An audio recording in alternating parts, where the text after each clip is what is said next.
తెలంగాణలోని సింగరేణి గనుల్లో ఏకంగా 40 లక్షల టన్నుల బొగ్గు మాయం అయినట్లు తాజాగా కేంద్ర ప్రభుత్వం గుర్తించింది.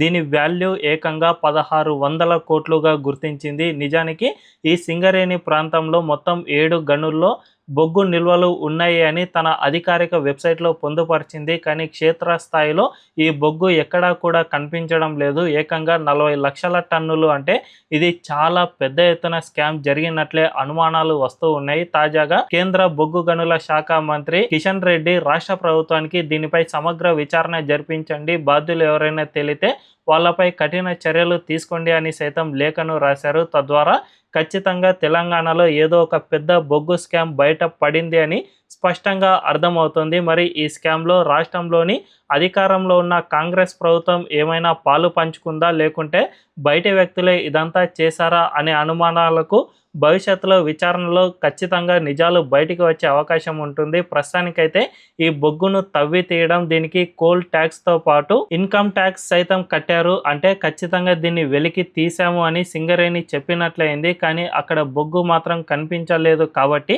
ఖచ్చితంగా భవిష్యత్తులో ఇందులో దోషులు ఎవరో తేలే అవకాశం ఉంటుంది అని చెప్పకనే చెప్పుకోవచ్చు. మరి ఈ కోల్ స్కామ్లో ఎవరి హస్తం ఉండే అవకాశం ఉంటుంది అని మీరు భావిస్తున్నారో కామెంట్ల రూపంలో మీ అభిప్రాయాన్ని తెలియజేయండి.